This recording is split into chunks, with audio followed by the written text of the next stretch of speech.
المغرب إلى مغيب الشفق وهو الحمرة عندهما وبه يفتى. وللمغرب اور مغرب کا وقت منہ ای من غروب الشمس وللمغرب منہ مغرب کا وقت منہ وہ ضمیر لوٹے گی ای غروب الشمس سورج کے غروب ہونے سے شروع ہو جاتا ہے. کہاں تک رہتا ہے؟ الی مغیب الشفق شفق کے غائب ہونے تک. اب شفق سے مراد کیا ہے؟ وَهُوَ الْحُمْرَةُ وہ سرخی ہے. آسمان کے اندر ایک سرخی رہتی ہے جدھر سورج چھپتا ہے، تو اس سرخی کے غائب ہونے پر مغرب کا وقت بھی ختم ہو جاتا ہے. عندہما صاحبین کے نزدیک وَبِهِ یُفْتَىٰ اور اسی پر فتویٰ دیا جاتا ہے. ہمارا احناف کا اسی پر عمل ہے. تو شفق پہ ختم ہو جاتا ہے مغرب کا وقت، یہ بات تو بالاتفاق ہے، لیکن شفق سے مراد کیا ہے اس میں اختلاف ہو گیا. صاحبین کے نزدیک اس سے مراد سرخی ہے، اور امام ابو حنیفہ علیہ الرحمہ کے نزدیک اس سے مراد سفیدی ہے جو سرخی کے بعد ہوتی ہے.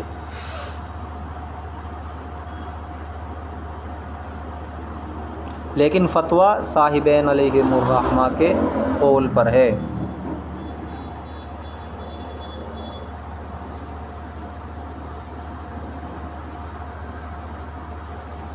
الی مغیب الشفق اس پر جو حاشیہ لگا ہوا ہے، تو شفق کے بارے میں بتا دیا بفتحتین، دونوں کا فتح ہے، شین پر بھی اور فا پر بھی. اور کیوں ہے یہاں تک یہ وقت؟ اس کی دلیل کیا ہے؟ اس لیے کہ روایت ہے کہ مغرب کی نماز کا وقت صلاۃ المغربی مغرب کی نماز کا وقت معلم اس وقت تک ہے جب لم یغرب الشفق شفق نہ چھپے، شفق غائب نہ ہو. جب وہ غائب ہو جائے گی تو مغرب کا وقت ختم ہو جائے گا.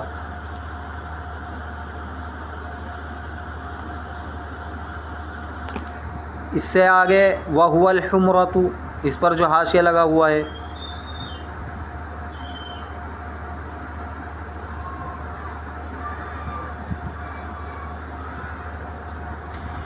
اس سے مراد شفق سے مراد سرخی ہے. تو یہ بھی روایت سے پتہ چلتا ہے، دارقطنی کی روایت ہے، بیہقی میں ہے، اس کے علاوہ بھی ہے، حضرت ابن عمر رضی اللہ عنہما سے روایت ہے. اور 9 نمبر پر جو حضرت امام ابو حنیفہ کا قول ہے هو البیاض، بیاض پر جو حاشیہ لگا ہوا ہے ای الذی یوجد بعد ذهاب الحمرۃ، یعنی یہ جو سفیدی ہوتی ہے یہ سرخی کے چلے جانے کے بعد پائی جاتی ہے. اور یہی قول حضرت ابو بکر، حضرت معاذ، حضرت عائشہ اور ان کے علاوہ صحابہ کرام رضوان اللہ علیہم اجمعین کا ہے.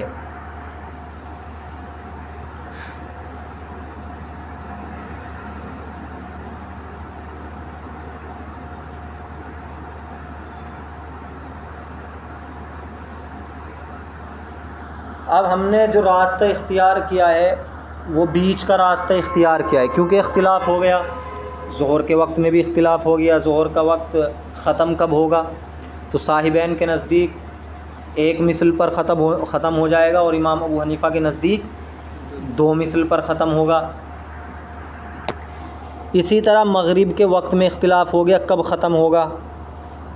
صاحبین کے نزدیک سرخی کے ختم ہونے پر ختم ہو جائے گا، اور امام ابو حنیفہ کے نزدیک سفیدی کے غائب ہونے پر ختم ہوگا. تو اسی لیے بہتر یہ ہے کہ ظہر کو 1 مثل سے پہلے پڑھ لیا جائے. ہم 1 مثل سے پہلے ہی پڑھتے ہیں ظہر کو، اور 1 مثل تک کہاں پہنچتا ہے ایسا ہے، اس سے پہلے پڑھ لیتے ہیں. لہذا اگر 1 مثل پر بھی ختم ہوتا ہو ظہر کا وقت، پھر بھی ہماری نماز وقت کے اندر پڑھی گئی، پھر بھی ہماری نماز وقت کے اندر پڑھی گئی. اور 2 مثل پر جا کر ختم ہوگا ہمارے نزدیک، 2 مثل کے بعد پھر عصر کا وقت شروع ہوگا، تو ہم عصر پڑھیں گے مثلین کے بعد. کہ اگر 2 مثل پر بھی ختم ہوتا ہوگا ظہر کا وقت تو پھر بھی عصر اپنے وقت میں پڑھی گئی۔ اگر ہم مثلین سے پہلے پڑھ لیں، یعنی ایک مثل کے بعد ہم عصر پڑھ لیں، اور ایک قول یہ بھی ہے کہ بھائی 2 مثل پہ جا کے ختم ہوگا، اور اگر وہی حقیقی بات ہوئی تو عصر کی نماز تو اپنے وقت میں نہیں پڑھی گئی۔ یا ظہر کو ہم ایک مثل کے بعد پڑھیں یہ سوچ کر کہ ہمارے یہاں تو 2 مثل تک وقت ہے، اور حقیقت میں ہوا 1 مثل تک، تو پھر ظہر اپنے وقت میں نہیں پڑھی گئی۔ اس لیے ایسا راستہ اختیار کیا کہ اختلاف کے باوجود بھی نماز ایسے وقت میں پڑھی جا رہی ہے جس میں کوئی اختلاف نہیں ہے، اگر 1 مثل سے پہلے ہم پڑھ رہے ہیں ظہر، سب کے نزدیک ظہر مانی جائے گی، 2 مثل کے بعد پڑھ رہے ہیں سب کے نزدیک عصر مانی جائے گی۔ وہ ایسے مغرب میں آ جاؤ تو مغرب کو پڑھا جائے گا سرخی کے ختم ہونے سے پہلے۔ اب سورج چھپنے کے بعد اس کا وقت شروع ہو گیا، سرخی کے ختم ہونے سے پہلے ختم ہو جائے گا، ایک قول یہ ہے صاحبین کا۔ سفیدی کے ختم ہونے سے پہلے ختم ہو جائے گا، امام ابو حنیفہ کا قول ہے۔ ہم سرخی کے ختم ہونے سے پہلے پڑھ لیتے ہیں، لہذا اگر صحیح قول وہ ہوا یعنی سفیدی پر جا کے ختم ہوگا وقت تو پھر بھی مغرب اپنے وقت میں پڑھی گئی۔ لیکن اگر یہی سوچ لیا جائے کہ سفیدی پر ہی جا کر ختم ہوگا، سرخی کے ختم ہونے کے بعد ہم پڑھیں گے مغرب سفیدی کے ختم ہونے سے پہلے، اور حقیقی بات وہ ہوئی کہ سرخی پر ختم ہو گیا وقت، تو پھر وہ نماز اپنے وقت میں نہیں پڑھی گئی۔ سمجھ میں آ رہا ہے؟ تو ایسا راستہ اختیار کیا کہ اختلاف کے باوجود بھی نماز سب کے نزدیک وقت میں پڑھی جا رہی ہے۔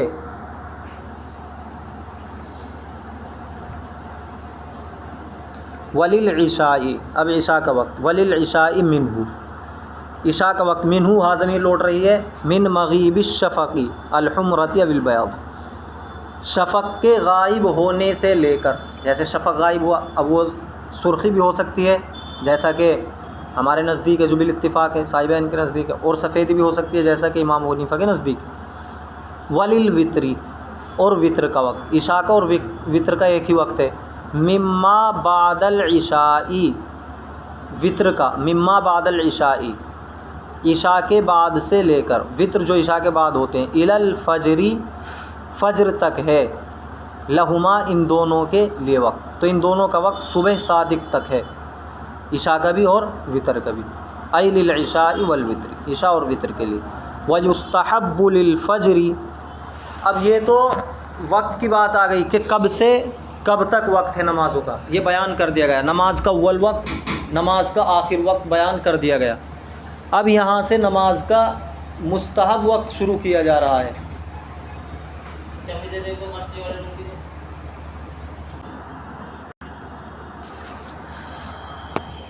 تو اس کا وقت جو بیان کیا جا رہا ہے اب نمازوں کا وقت، وہ مستحب وقت بیان کیا جا رہا ہے، مستحب کس وقت میں نماز پڑھنا ہے۔ ابھی تک تو یہ بیان کیا گیا کہ یہاں سے لے کے یہاں تک ہے، شروعات کو بیان کر دیا گیا اور اس کے آخر وقت کو بیان کر دیا گیا، لیکن اس پورے وقت میں مستحب کون سا وقت ہے جس میں نماز پڑھی جائے۔ وَيُسْتَحَبُّ لِلْفَجْرِ الْبِدَایَةُ مُسْفِرًا، اور مستحب ہے فجر کے لیے، فجر کو پڑھنے کے لیے مستحب وقت کیا ہے؟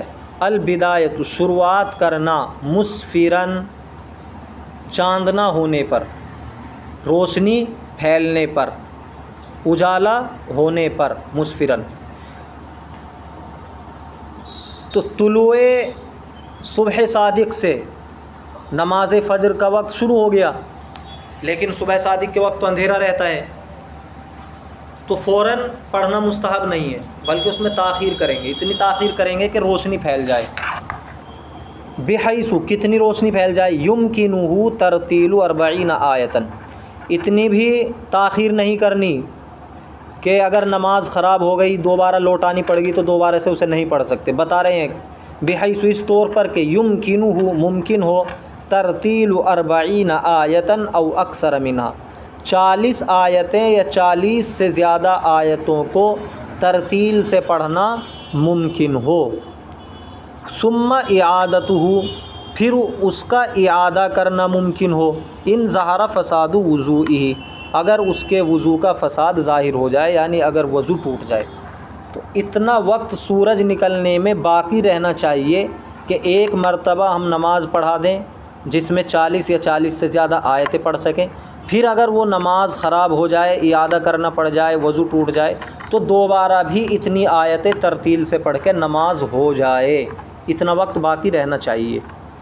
ایسا نہیں کہ بالکل سورج نکلنے کے قریب پڑھ رہے ہیں۔ مثال کے طور پہ سورج نکلنے میں رہ رہی ہے 7-8 منٹ اور اب فجر کی نماز پڑھ رہے ہیں، تو اس میں تو ایک مرتبہ پہلی والی نماز ہو سکتی ہے، وہ بھی بہت جلدی کر کے۔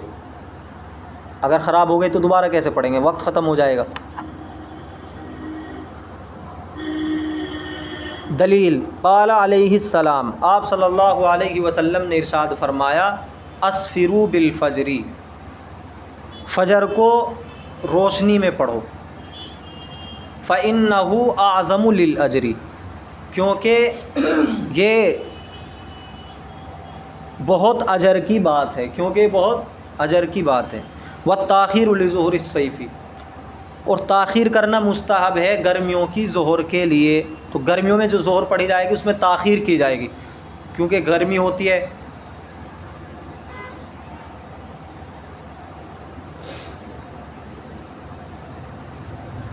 نیچے لکھا ہوا ہے وَأَمَّا الْجُمْعَةُ، رہا جمعے کی نماز، تو اس کے لیے مستحب نہیں ہے کہ اس میں ٹھنڈا کر کے پڑھو اسے، بلکہ اس میں جلدی کی جائے گی، چاہے گرمی ہو چاہے سردی ہو، جمعے میں جلدی ہی کی جائے گی۔ اسی لیے آپ دیکھتے ہیں مساجد کے اندر جمعے کا وقت ظہر کے وقت سے الگ ہوتا ہے، جو نماز کا ٹائم متعین رہتا ہے، تو جمعے کا وقت ظہر کی نماز کے وقت سے پہلے ہی متعین رہتا ہے مساجد کے اندر، اور ہر موسم میں یکساں رہتا ہے۔ ہمارے یہاں مثال کے طور پر 1:15 بجے جمعہ ہو رہا ہے، تو سردی ہو گرمی ہو 1:15 پہ ہی ہوتا ہے، تو یہ جلدی پڑھا جائے گا۔ فی صحیح البخاری، صحیح بخاری میں، ابردوا بالظہر، ظہر کو ٹھنڈے وقت میں پڑھو، فإن شدۃ الحر من فیح جہنم، کیونکہ گرمی کی شدت جہنم کے جوش کی وجہ سے ہے، لہذا زیادہ گرمی میں نہ نکلو۔ وللعصر ما لم تتغیر الشمس، اور عصر کا مستحب وقت ما اس وقت تک ہے، لم تتغیر الشمس، جب تک سورج میں تغیر پیدا نہ ہو، سورج میں تبدیلی نہ آ جائے۔ تبدیلی آنے کا مطلب کیا ہے؟ سورج میں ایک چلک ہوتی ہے، چمک ہوتی ہے، دوپہر میں آپ سورج پر نگاہیں نہیں جما سکتے ہیں، لیکن جیسے ہی شام کی طرف سورج ڈھلتا ہے، مغرب میں چلتا ہے، چھپنے کی طرف چلتا ہے، شام کا وقت قریب آتا ہے، تو اس کے اندر جو شدت ہوتی ہے ایک روشنی کی اور چمک کی، وہ کم ہوتی رہتی ہے۔ تو بدلنے کا مطلب یہ ہے کہ وہ اتنا بدل جائے کہ آرام سے اس کے اوپر نگاہیں ٹک جائیں، اس سے پہلے پڑھ لیا جائے۔ وَلِلْعِشَاءِ إِلَى ثُلُثِ اللَّيْلِ، اور عشاء کا مستحب وقت ہے ثلث اللیل تک، رات کے تہائی حصے تک۔ آدھی رات تک پڑھنا بھی جائز ہے، اس کے بعد پڑھیں گے تو پھر مکروہ ہے۔ وَلِلْوِتْرِ إِلَى آخِرِ، اور وطر کا مستحب وقت ہے رات کا آخر تک۔ تو وطر کو عشاء کے ساتھ نہ پڑھ کے رات کے آخر حصے میں تہجد کے وقت پڑھنا مستحب ہے، لیکن یہ کس کے لیے ہے؟ لمن وثق بالانتباہ، جس کو یقین ہو متنبہ ہونے کا، یعنی اٹھ جانے کا، بیدار ہونے کا۔ اگر اسے یقین ہے کہ اٹھ جائے گا آخر شب میں تو مؤخر کرے، نہ تو پھر عشاء کے بعد ہی پڑھ لے وطر۔ فحسب والتعجیل لظہر الشتاء والمغرب، اور گرمی سردیوں کی ظہر میں اور مغرب میں تعجیل کرنا مستحب ہے، جلدی کرنا۔ تو سردیوں میں ظہر کو جلدی پڑھا جائے گا، مغرب کو بھی جلدی پڑھا جائے گا، اس میں سردی اور گرمی کی کوئی بحث نہیں ہے، بلکہ سورج چھپتے ہی اس کا وقت ہو جاتا ہے اور اس اول وقت میں ہی پڑھا جاتا ہے، تاخیر کرنا اس میں مکروہ ہے۔ وَيَوْمَ غَيْمٍ، اور بادل کے دنوں میں، اگر بادل چھائے ہوئے ہیں، بارش کا موسم ہے، يُعَجَّلُ الْعَصْرُ وَالْعِشَاءُ، عصر کی نماز اور عشاء کی نماز میں تعجیل کی جائے گی، ان کو جلدی پڑھا جائے گا۔ عصر کو کیوں جلدی پڑھا جائے گا؟ اس لیے کہ اگر بادل کا موسم ہے تو اس کی وجہ سے سورج نظر نہیں آئے گا، وہ چھپا رہے گا بادلوں میں، تو جب وہ چھپا رہے گا تو اس سے پتہ نہیں چلے گا کہ مکروہ وقت ہوا یا نہیں.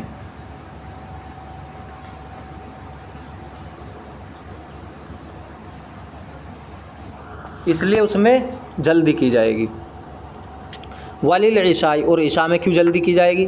اس لیے کہ جب بارش کا موسم ہوگا اور عشاء کو تاخیر سے پڑھیں گے تو پھر جماعت میں کم آدمی شریک ہوں گے، بارش کی وجہ سے آئیں گے نہیں گھر سے، کیونکہ اندھیری رات میں تو پھسلنے کا بھی خطرہ ہے کیچڑ وغیرہ میں.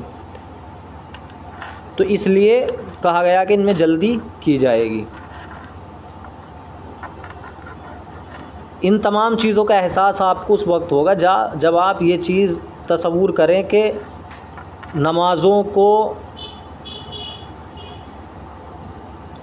نمازوں کا جو ٹائم ہے وہ سورج کے حساب سے دیکھا جاتا ہے، سورج کے حساب سے دیکھا جاتا ہے. اور جو آج کے زمانے میں طرح طرح کے آلات ایجاد ہو رہے ہیں، ظاہر سی بات ان سے اندازہ لگایا جاتا ہے وقت کا. اب تو سورج کو دیکھ کے کون لگاتا ہے؟ تو یہ اسی کے حساب سے ہے. لیکن عمل اب بھی ہے ان چیزوں پر، عمل اب بھی ہے، کیونکہ ایک عمل کی کئی وجوہات ہوتی ہیں. تو سب سے بڑی وجہ تو ہمارے نزدیک یہی ہوتی ہے کہ اللہ اور اس کے رسول کا حکم ہے. پھر اس کے اندر کیا حکمت ہے وہ سمجھ میں آئے یا نہ آئے. جب ہمیں اتنی بات سمجھ میں آ گئی کہ اللہ تبارک و تعالی خالق ہے، وہ حکیم ہے، اس کا کوئی کام حکمت سے خالی نہیں ہے، وہ قدیر ہے، سب چیزوں کو جاننے والا ہے. اسی طرح آپ صلی اللہ علیہ وسلم معصوم ہیں، وہ اپنی طرف سے کچھ نہیں بولتے ہیں، جو کچھ شرعی احکام ہیں وہ سب اللہ کی طرف سے ہیں. تو پھر ان کی حکمت سمجھ میں آئے یا نہ آئے، جب ہمیں یہ بات سمجھ میں آ گئی کہ سچا کلام ہے اور سچوں کا کلام ہے، آپ صلی اللہ علیہ وسلم سچے اور خدا تعالی سچا، تو پھر حکمت سمجھ میں آئے یا نہ آئے اس کو مانا جاتا ہے.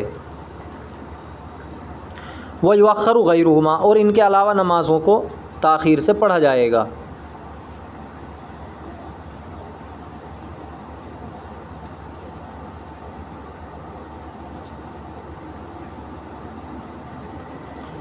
اب جو ایک نمبر تعجیل لظہور الشتاء، اس پر جو حاشیہ لگا ہوا ہے، تو اس میں ابردو بالظہر حدیث گزر چکی ہے کہ ظہر کو ٹھنڈے وقت میں پڑھو. تو ظاہر سی بات ہے سردیوں میں شروع میں پڑھ لیں گے، کیونکہ سردیوں میں پھر دھوپ نکلتی ہے. اسی طرح مغرب پر جو حاشیہ لگا ہوا ہے، حاشیہ نمبر 2، والمغرب ویستحب تعجیل مطلقاً، مطلقاً اس میں جلدی کریں گے. حدیث کیا ہے؟ دلیل کیا ہے؟ حدیث ہے لا تزال امتی بخیر ما لم یؤخر المغرب، میری امت خیر پر رہے گی جب تک کہ وہ تاخیر نہیں کریں گے مغرب کی نماز میں.